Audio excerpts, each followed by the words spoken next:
Bom dia, tudo bem? Como estamos? Nós vamos fazer uma revisão de alguns conceitos que vão da página 32 até a página 40. E a gente vai começar então, pessoal, falando sobre biodiversidade, tá? Biodiversidade é um conceito que se usa muito em ciências e se usa muito na biologia, porque ele fala sobre a diversidade de vida que os habitats, os ecossistemas podem apresentar. E por que isso é importante?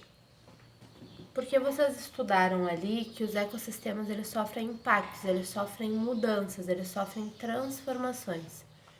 Quando a gente tem um alto índice de biodiversidade, significa que a gente tem diferentes tipos de seres ocupando o mesmo espaço. Então prestem atenção. Se eu tenho uma casa cheia de pássaros que são canários amarelos, eu não tenho um alto índice de biodiversidade. O que eu tenho é um grande número populacional. Vamos imaginar que eu tenho uma casa cheia de canários amarelos.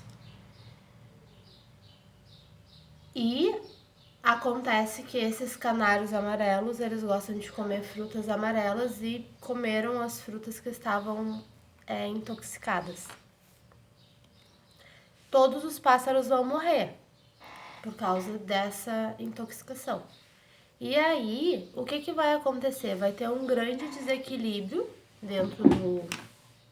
dentro do sistema aqui que a gente está imaginando, dentro do ambiente, porque tinham muitos pássaros, mas muitos pássaros iguais, que faziam as mesmas coisas. Então, a gente observa quando os cientistas estudam as florestas, os desertos, até os micro habitats, então os pequenos lagos, que quanto maior a biodiversidade, ou seja, quanto maior as espécies diferentes de vida presentes em um ambiente, mais fácil é para aquele ambiente atingir um equilíbrio e conseguir se manter caso venha a ter um impacto, uma transformação na natureza. Por quê? Porque vão ter muitos seres ocupando aquele espaço e esses muitos seres vão conseguir se adaptar ao espaço de diferentes formas. Então é só vocês pensarem. Pássaros amarelos que comem frutas amarelas, se as frutas amarelas acabarem, os pássaros não têm o que comer. Agora, se eu tenho 50 pássaros e eles são de diferentes espécies, o pica-pau, o pardal, o bem-te-vi, um pássaro pesqueiro, se faltar fruta, os outros pássaros vão se manter vivos e o sistema, o habitat vai se manter em equilíbrio. Isso é um conceito bem delicado de se explicar. Mas o básico que eu preciso que vocês entendam é isso. O que é biodiversidade? Bio é vida. Diversidade é diverso, são vários tipos. Então, biodiversidade é um conceito que a gente tem dentro da biologia e que vocês estudam dentro da nossa disciplina de ciências, para que a gente entenda que a diversidade da vida deixa os ambientes mais ricos, mais equilibrados e com uma maior taxa de adaptação a mudanças, ok? E aí a apostila de vocês vai trazer então toda uma série de impactos e o primeiro ponto que ela traz ali é sobre extinção. Então uma coisa que precisa ficar clara para vocês.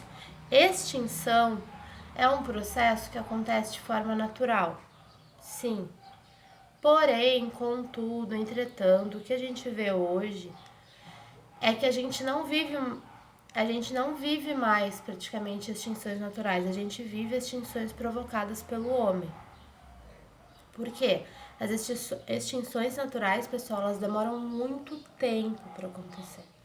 Elas demoram milhões de anos ou elas acontecem por mudanças muito drásticas, que nem os dinossauros, que caiu um meteoro e transformou o planeta Terra.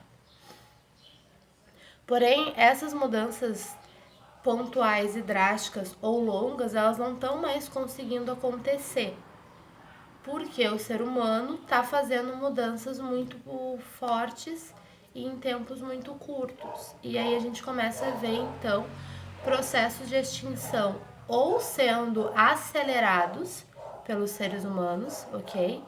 E aí a gente pode falar sobre a extinção de vários animais ou de espécies de plantas.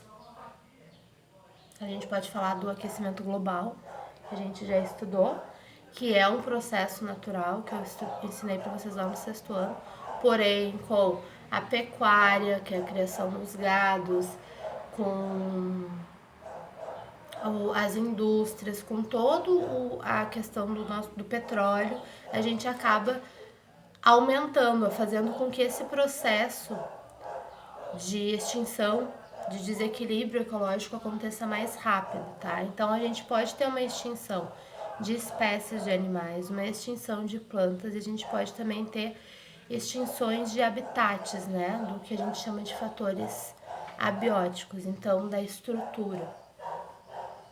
Esse cachorro. Ok? Então, a extinção ela pode ser produzida e ela pode ocorrer de forma natural. Hoje a gente observa mais processos intensificados pelo homem.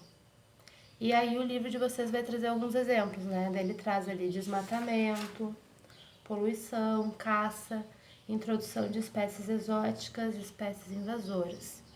Então ali ele vai trazer exemplos de processos que podem também vir a causar extinção de espécies ou de biomas. Biomas são regiões que a gente tem uma fauna e uma flora específica. Entramos nos impactos do ambiente, né, que a gente já conversou um pouquinho. Eles podem ser produzidos pelo homem ou eles podem ser naturais. Então, o que é um impacto no ambiente produzido pelo homem? Vocês estudaram comigo no sexto ano também. Modificação dos rios, para a questão da agricultura, né? Poluição de rios por causa de esgoto. Estudei com o sexto ano muito solo, construção das casas sem cuidar do solo, agricultura que não cuida do solo. Isso tudo são impactos causados. O que é o impacto causado? É aquilo que a gente que faz, certo?